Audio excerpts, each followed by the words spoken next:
Good afternoon, and welcome to the American Floral Endowment New Grow Pro webinar series.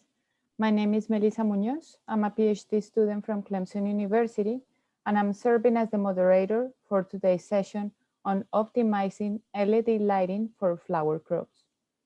On behalf of the endowment, I'm excited to launch AFE New Grow Pro webinar series that will feature a new topic every month, presented by an industry expert.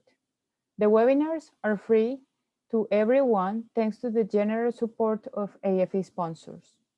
June sessions are sponsored by Apogee Instruments and Fluence Bioengineering.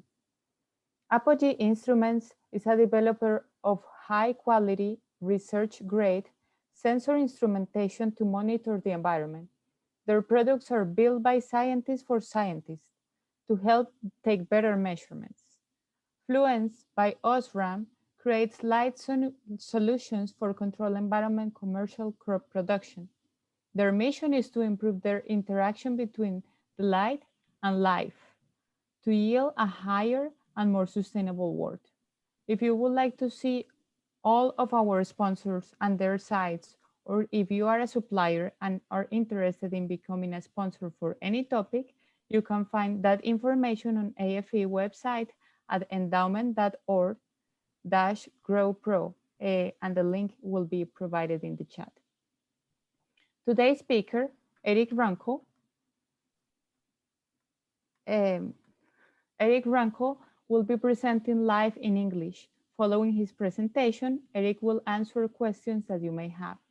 We encourage you to submit your questions through the Q&A feature on the chat. Questions can be submitted both in English and Spanish, and I can translate when needed. We will answer as many of your questions live as we can before the end of the hour. Any unanswered questions may be answered through a separate email exchange following the presentation. This session is being recorded and will be shared through the AFE YouTube account. Through YouTube's accessibility features, you will be able to access closed caption in other languages. Without further ado, I would like to present expert speaker for today, Dr. Erik Runkle. Erik Runkle is a professor and extension specialist in the Department of Horticulture in Michigan State University. Erik obtained a bachelor degree in ornamental horticulture for the University of Illinois and his master and PhD in horticulture at Michigan State University. Since he joined the faculty in 2001, he and his graduate research team have performed numerous practical experiments in greenhouse and indoor growing facilities to determine the effects of light, temperature, and other environmental factors on plant growth and plant development. Experiments have been performed on a wide range of herbaceous specialty crops, including plugs and liners, annual bedding plants, and leafy greens. Erik, welcome and thank you very much for presenting today on optimizing LED lighting for flower crops. Thank you, Melissa. I appreciate the introduction, and I'd like to thank AFE for coordinating this webinar. This is part 2 of a series on lighting. The first one was by Jim Faust. I will cover just a little bit about what he talked about, but I'll encourage you, if you haven't seen his presentation already, to also watch it. These are the things that hopefully you will learn by the end of the seminar today. First, I'm going to briefly talk about the different lighting applications that there are in horticulture. I'll recap a lot of what Jim said about determining how much lighting you need. And then I'll focus on developing a lighting solution.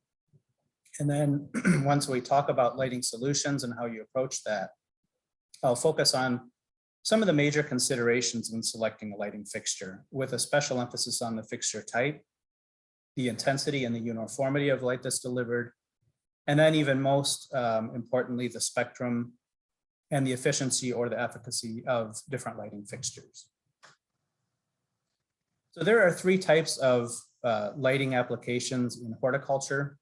And I want to go over those 3 briefly because there is often some confusion about what light is used to elicit certain crop responses. The first is one that I'm not going to be talking about today other than in this slide. And that is the delivery of low intensity lighting to regulate flowering of crops that are sensitive to day length. We talk about this, or we refer to this as photoperiodic lighting, or sometimes long day lighting. Typically, the intensity delivered is very low. We might refer to this as mum lighting, or delivery of about 1 to 2 micromoles of light. And this is basically enough light to be able to read something, but it's certainly not enough to increase the growth of crops.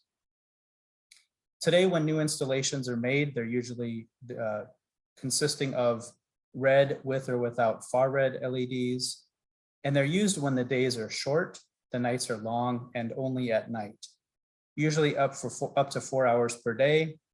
And compared to the other types of lighting applications, they have little to moderate effect on influencing the elongation of crops. So again, this is low intensity lighting that is meant to regulate flowering of crops, and it is not helpful at increasing the growth of crops.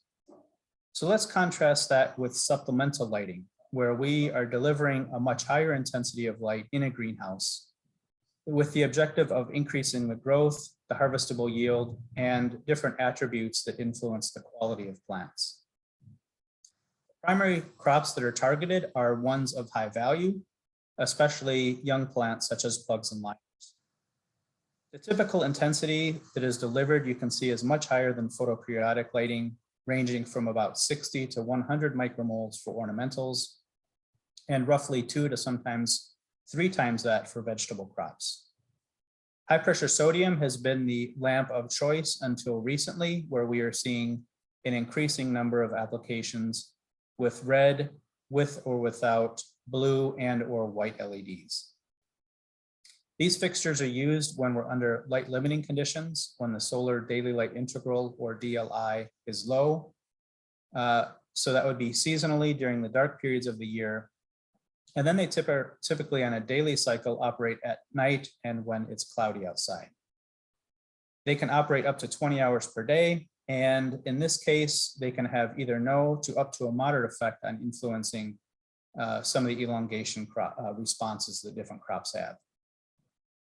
And then in this presentation, I'm going to talk very briefly about sole source or indoor lighting. This is where we are growing plants without sunlight. So this could be in a growth chamber of some sort of growth facility, and not a greenhouse. This would also be for crops of high value. We're seeing an increasing number of leafy greens, such as lettuce, that are being grown indoors, as well as opportunities to produce more consistent, uniform plugs and liners. And of course, cannabis is sometimes produced indoors as well. You can see the typical range and intensity is a little bit higher than supplemental lighting, and it can be significantly higher for crops such as cannabis. High pressure sodium lamps may be useful in some cases, but more often, especially with vertical farming, we see lighting from LEDs.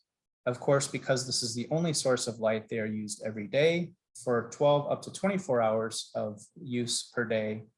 And in this case, the sole source lighting can have a very strong effect on the shape or the architecture of plants.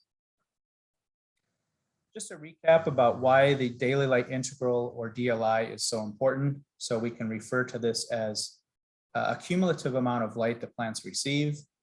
And most plants show pretty typical responses to increased light. So for example, when we grow plants under higher light, the leaves tend to be smaller, thicker, and darker in color. Branching is usually promoted. Stems are thicker. Rooting is faster. There's greater root growth. Subsequent flowering of plants is faster. For growers who are interested in producing secondary compounds, whether they're pigmentation or other things that can influence the quality of plants, those are typically higher under higher light. And in the production of flowers, we see more vibrant colors and more and larger flowers of those crops. For growers of vegetable crops, they will typically get an increase in yield in terms of both fruit number and size. And so adding light can usually bring a lot of economic value to the crops that are grown. So the first step is determining how much light you need. And Jim Faust talks about this in his presentation. Basically, you want to determine how much light you currently have, and then what is your target minimum daily light integral. These target minimums are quite subjective, and they are somewhat situational, depending upon the crop as well as other environmental parameters, especially temperature. So these are some examples of what recommended minimums would be for different crops that are commonly grown in greenhouses. For the early stages of propagation of seedlings or liners, we would see a minimum of about 4 moles, and about twice that as the plants develop root systems. Recommended minimums for bedding plants, leafy greens, and herbs is usually at least 10 moles per day. Herbaceous perennials, similar or perhaps a little bit higher.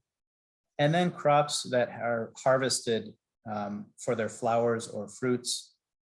Typically, you want at least 15 moles, and sometimes the values are substantially higher than that. To increase the daily light integral, there are basically 2 things you can do. One is to maximize the amount of sunlight that reaches your crops. But then beyond that, it is the delivery of high intensity lighting for quite a few hours per day. This is just a table that illustrates the impact of the light intensity, which sometimes we refer to as PPFD, which is the photosynthetic photon flux density. You can see some values here that would range from 50 micromoles up to 200 micromoles. For flower growers, typical installations deliver roughly 60 to about 90 micromoles. And so a range of 50 to 100 would cover a lot of growers. And then the amount of light that you increase in terms of increasing the daily light integral then depends upon not only the intensity, but how many hours those fixtures operate per day. And so, for example, if you were to deliver 75 micromoles of light for 12 hours per day, you're increasing the daily light integral by about 3.2 moles per day. So once you determine how much light you want to install, the next step is really to work with multiple lighting companies or their suppliers to obtain very specialized and specific lighting maps, as well as price quotations to reach your desired light intensity.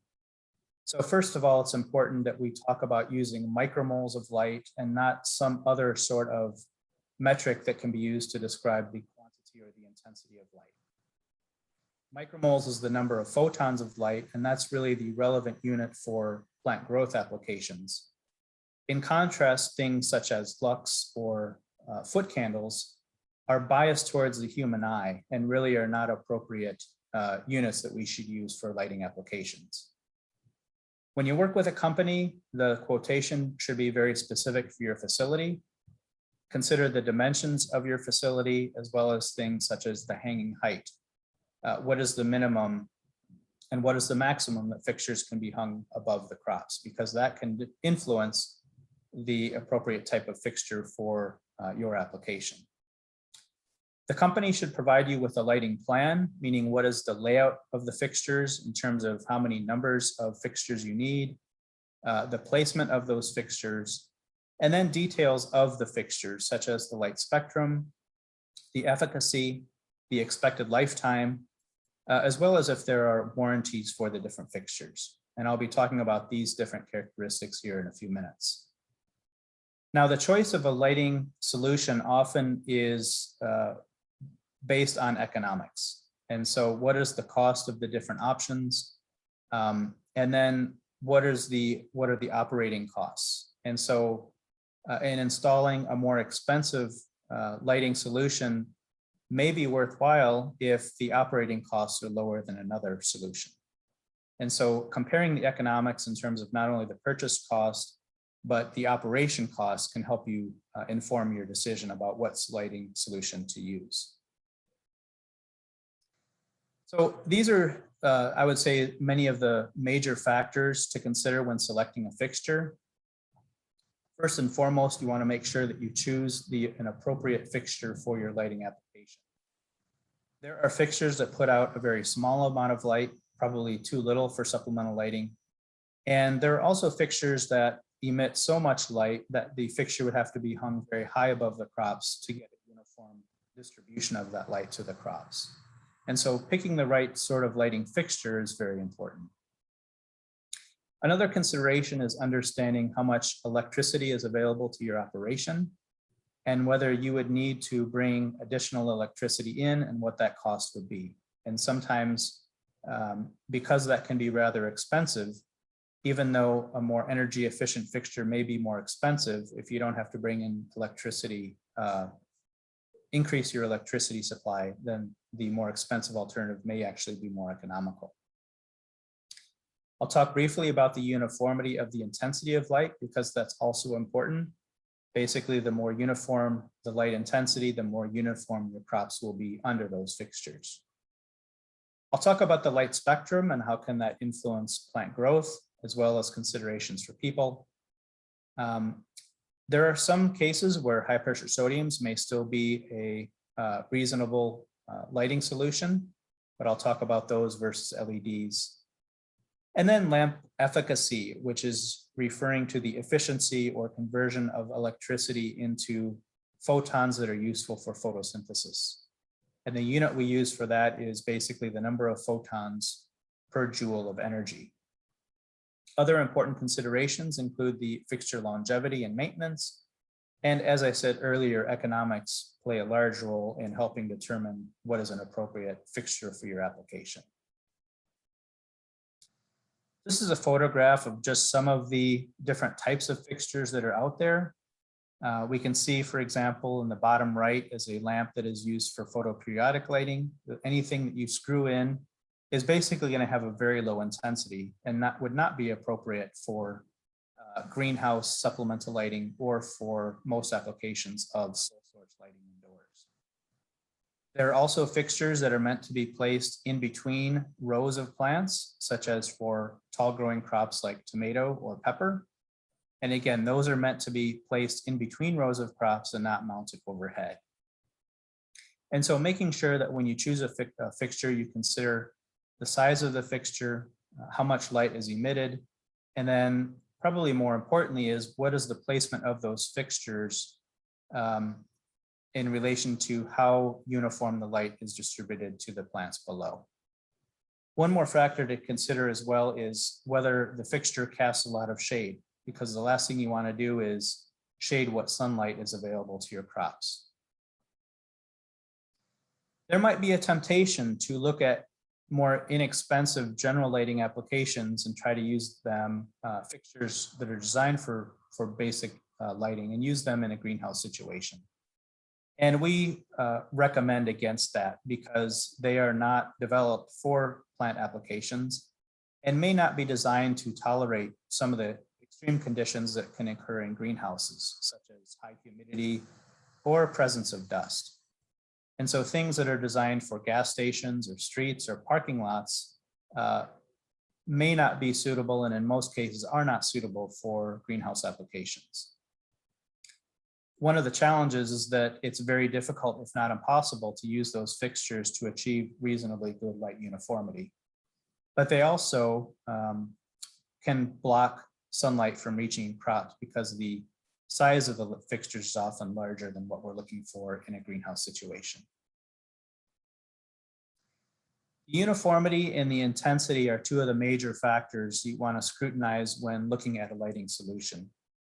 Sometimes I say that the uniformity of the light is as important as the intensity of the light, because as I said before, the crop uniformity will be greater when the uniformity of the light is improved. And so this is an example of a lighting diagram that was given to us when we had some LEDs installed in one of our greenhouse research sections at Michigan State. In this case, it shows the positioning of the fixtures, in this case by the red rectangles, and then the expected intensity and distribution of that light over the growing area. In this case, our target was 80 micromoles, and you can see that in most of the cases we were around that range. Not surprisingly, we have some hot spots directly under the fixtures, and we're getting a little bit less than 80 micromoles as we get the furthest from the fixtures. But overall, we're looking at something around a 15 to 20% variation in light intensity that we consider to be generally acceptable. In terms of the light spectrum, this is one of the most challenging aspects of a lighting fixture to determine what's appropriate. In research that we have done at Michigan State by me, my graduate students, as well as Roberto Lopez here at Michigan State and his graduate students, we have learned that when the average daily light integral from the sun is low, for example, less than 8 moles per day, that the spectrum can regulate extension growth and the coloration of leaves or the pigmentation of the leaves. For example, a moderate to high percentage of blue light can produce more compact plants and inhibit extension elongation of stems, as well as produce leaves that are darker in color. However, we have found that when the average daily light integral from the sun is higher, there is usually little or no effect on extension growth or other plant quality attributes. So in other words, when we're under light limiting conditions, I should have said less than 8 moles per day, we can see a spectral effect, and the spectral effect from the lighting fixtures diminishes as the amount of sunlight increases.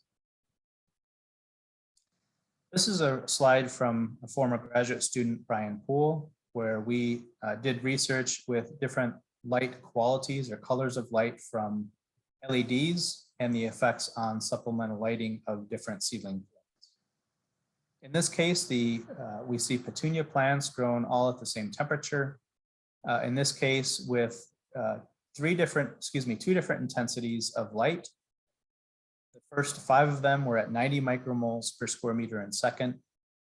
They were delivered, that intensity was delivered by high pressure sodium or HPS. And then different percentages of blue light, which is B, R for red light, and G for green light. And so we had anywhere from 10% blue light up to 20% blue light, and then points in between with the introduction of green light. And then as somewhat of a control, we had 10 micromoles delivered by high pressure sodiums. In this case, we maintained a fixed photo period. And as we can see, and what the photos illustrate, is that plant growth was substantially similar when plants were grown under the same light intensity.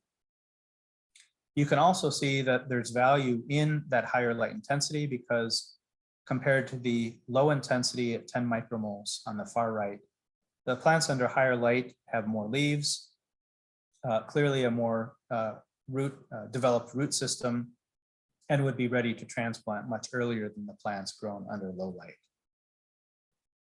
And so this is research that was performed when the sunlight daily light integral averaged about 8.2 moles per day.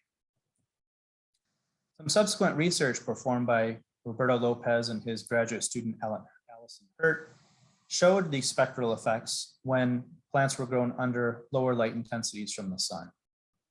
So supplemental lighting was delivered at 70 micromoles from high pressure sodium, which is the plant in the middle, or red and white LEDs, which is the plant on the right. Compared to no supplemental lighting, we can see clearly greater root mass with the delivery of the high intensity lighting. And then tendencies that they observed were that under the LEDs, because there was no far red in the spectrum and a fair amount of blue light in the spectrum, the plants under the LEDs were more compact.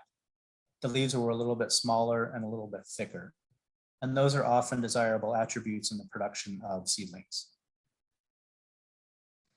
The spectrum of lighting is really important in indoor lighting applications. I want to show a couple slides about some of the research we have learned with support from the American Floral Endowment.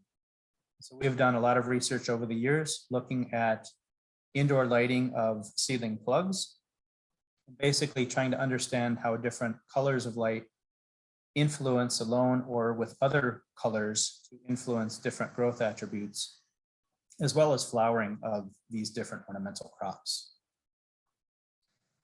This is some research that illustrates the powerful impact of blue light. So this is work that was done by a former PhD student, Eugen Park.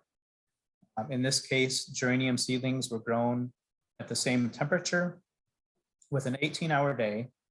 And then you can see that 6 different light intensities or light colors delivered to the crops.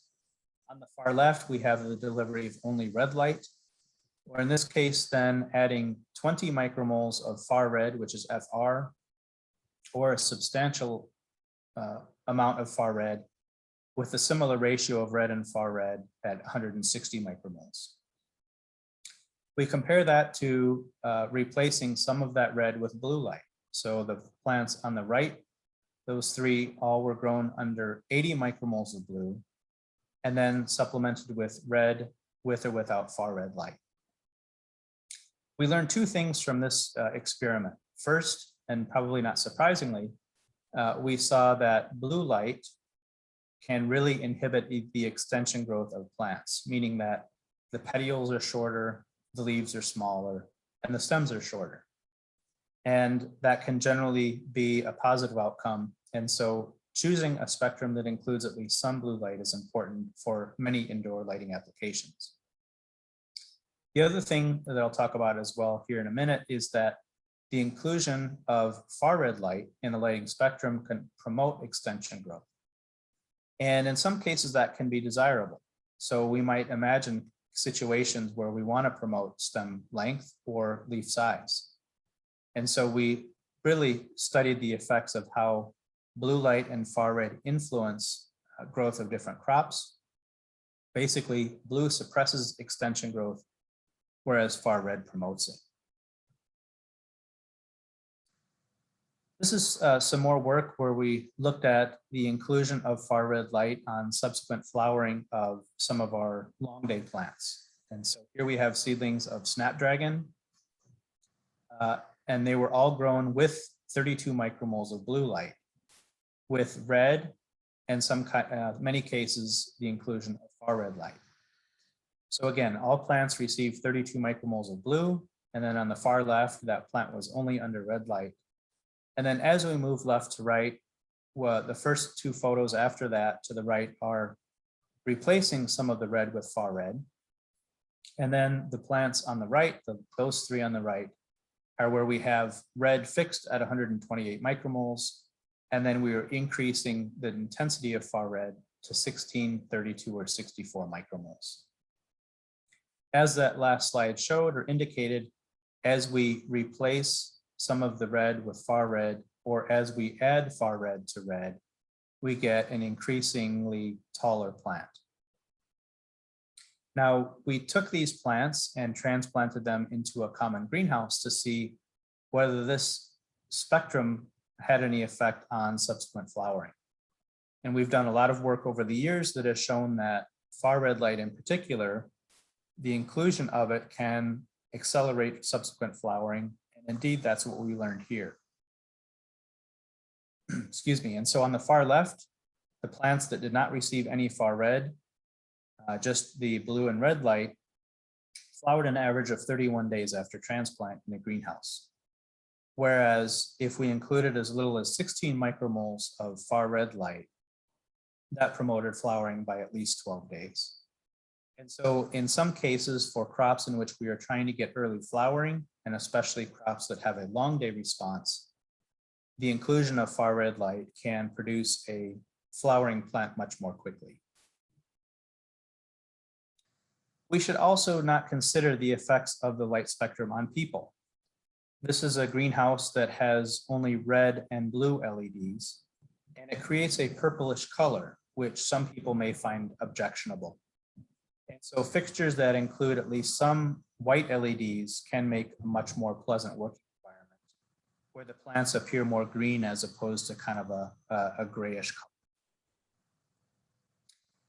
Want to talk briefly about high pressure sodiums because they are still less expensive to purchase than LED lighting solutions, but they're also typically more expensive to operate. So you have these trade-offs between the capital expenditure of fixtures versus the operational costs.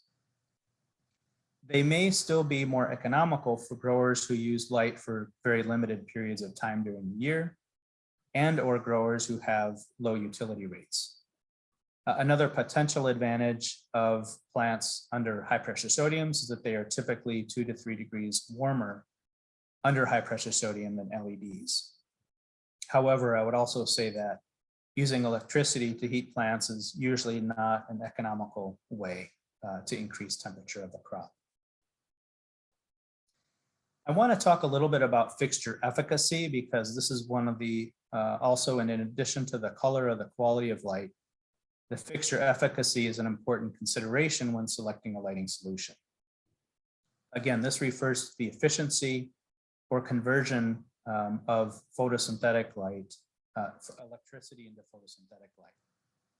This is measured by an integrating sphere, basically where a lamp is placed inside a sphere and the total amount of light that is emitted by that fixture is measured. And at the same time, the amount of energy that is used to power that fixture is measured. And so they're able to determine the number of photons of light emitted per second, as well as the amount of energy consumed. And then combine, those are the two factors that influence the efficacy of a fixture. Unfortunately, this is not something that most people can do. Certainly a grower could not determine a fixture efficacy because it requires expensive equipment as well as skills and expertise to operate the integrating sphere. So for an example, to determine the fixture efficacy, a lamp that emits 600 micromoles per second of photosynthetic photons, and at that time consumes about 300 watts. The units cancel out and we get, in this case, 2 micromoles per joule. And so the higher the efficacy value, the more efficient the fixture. I want to show you some examples of fixture efficacies, first for the traditional lamp that has been used for supplemental lighting greenhouses, the high pressure sodium lamp. Still today, a lot of growers have the 400 watt magnetic single-ended high pressure sodium fixtures. The fixture output or light per fixture, you can see is at installation around 416 micromoles per second. And the efficacy or the efficiency is about 0.94. And this is data provided by Nelson and Bugby from 2017. The advantages of going with higher watt fixtures, and especially those with electronic ballasts, are that the light output increases, but probably more importantly, the efficacy of the fixture increases. So subbing out what we call light output per fixture or efficacy, you might see some of these descriptors. And so light output is often referred to as the photosynthetic photon flux, whereas the efficiency is often referred to as the photosynthetic photon efficacy. So let's compare these values, which are relatively fixed, to some of the LEDs that are on the market today. There are two things that I want to focus on. As you can see, I think it's useful to compare the photosynthetic photon flux values, so the values in the first column, with the traditional fixtures of high pressure sodiums. Because with those comparisons, you can get a rough idea of how many fixtures would be needed to replace a certain type of high pressure sodium. And then looking at the photon efficacy, we can see that the values of the LEDs, and this is the products I selected were somewhat arbitrary, but they are among the most efficient that are on the market today. And so the highest efficacy value for a double-ended high pressure sodium fixture of 1,000 watts is about 1.7 or 1.8, whereas we're getting to about twice that for the most efficient LED fixtures today. I want to mention the Design Lights Consortium, or the DLC, because this is where they report a lot and present a lot of technical data about horticultural lighting fixtures.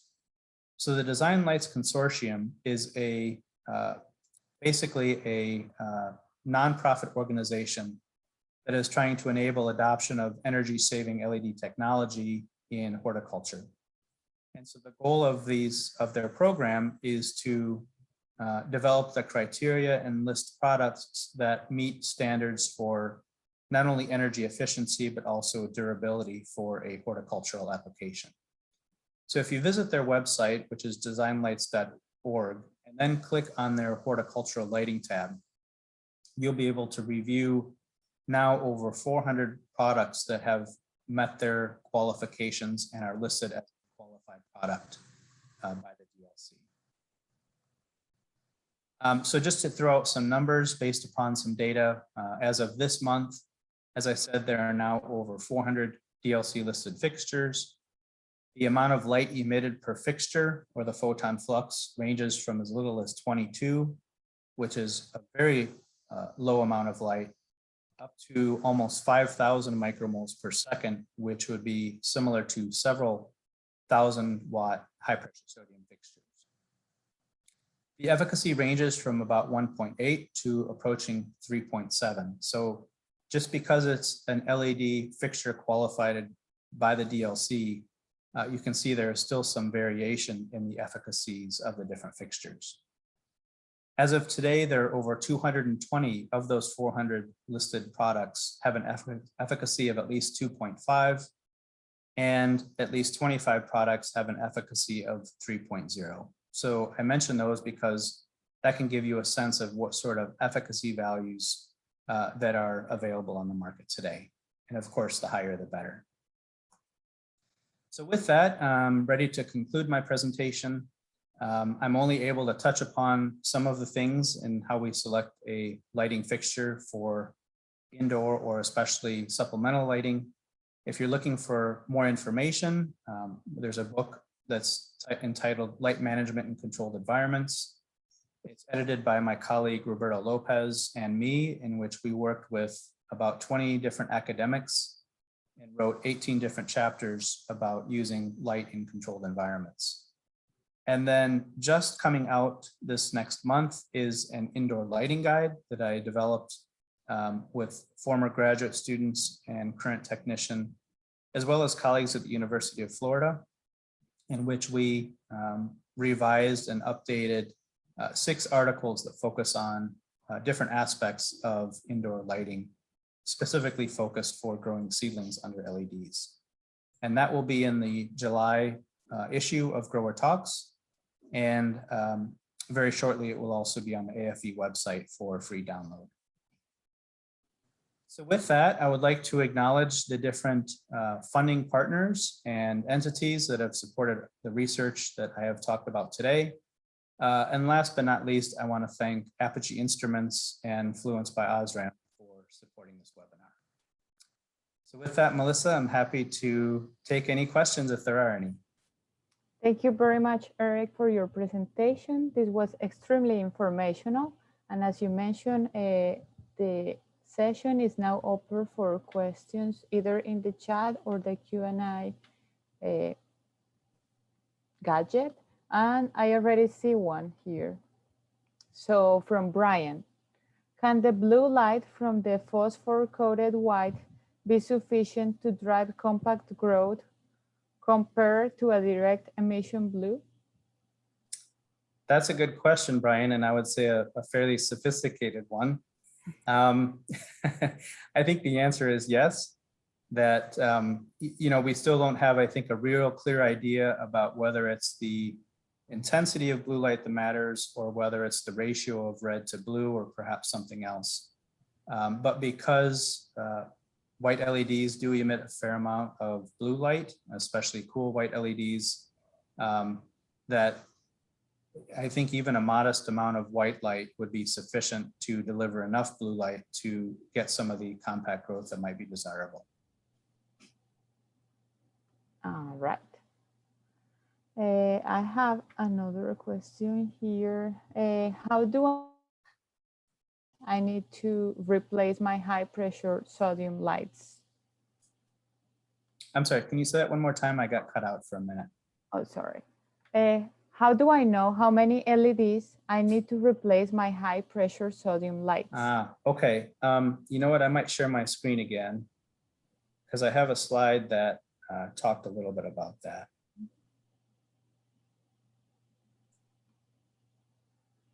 And that's a good question. So let's assume that a grower wants to know, can you see my screen, Melissa? Yes. Okay.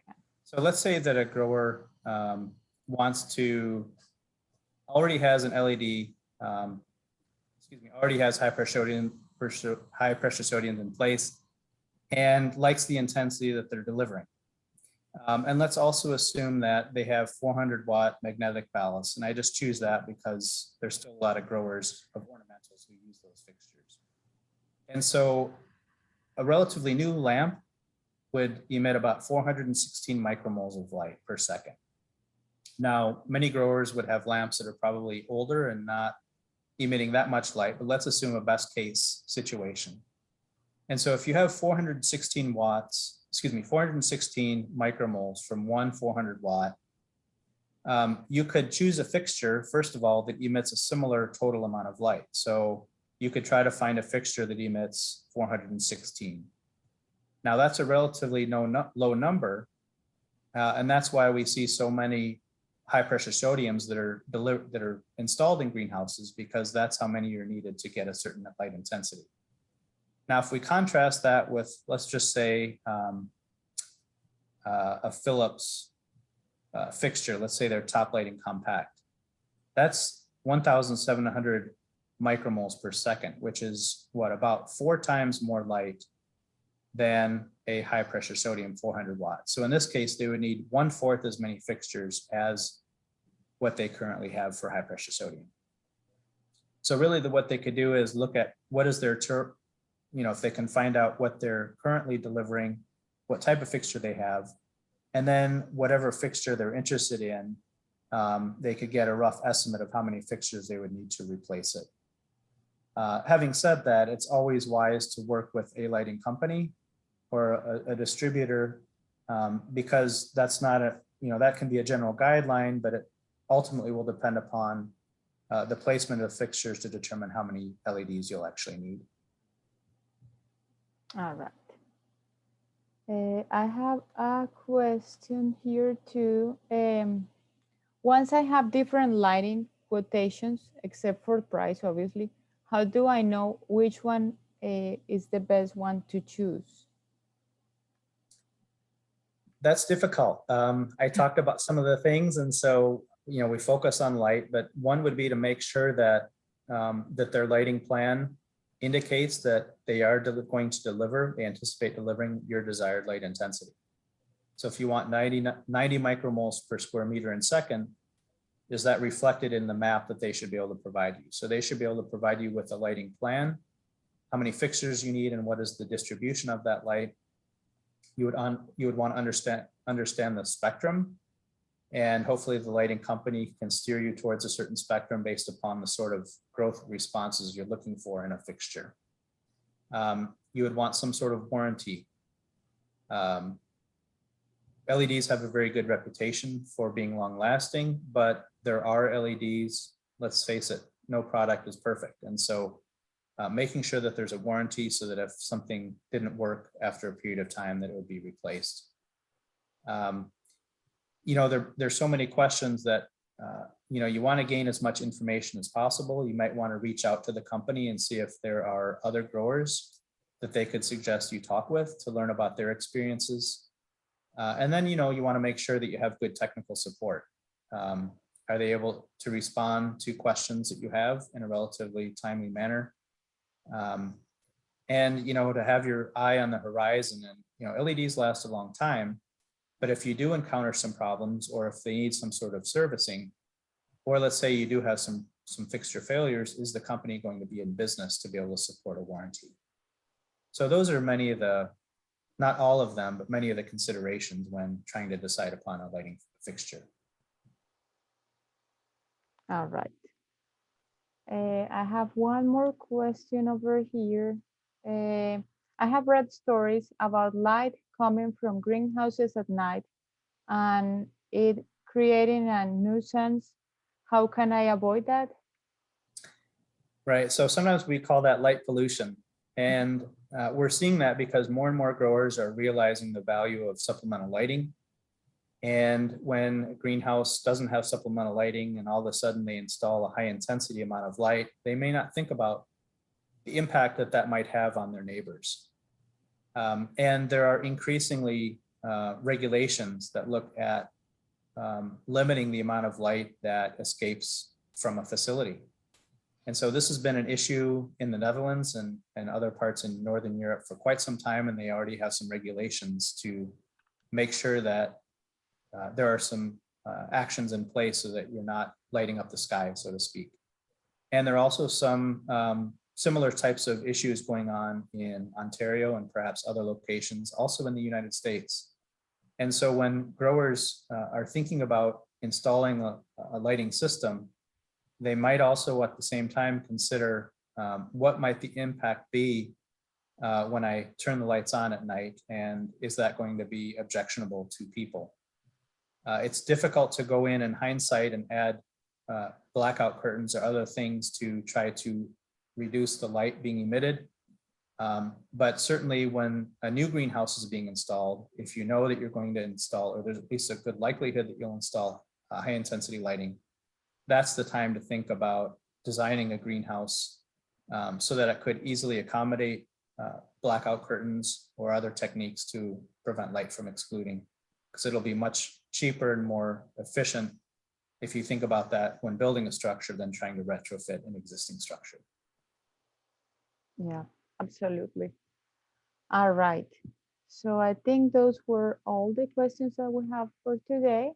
I would like to thank you all for joining us for another session of the AFE Grow Pro webinar series. We encourage you to view our full calendar .org/GrowPro, which is provided in the chat.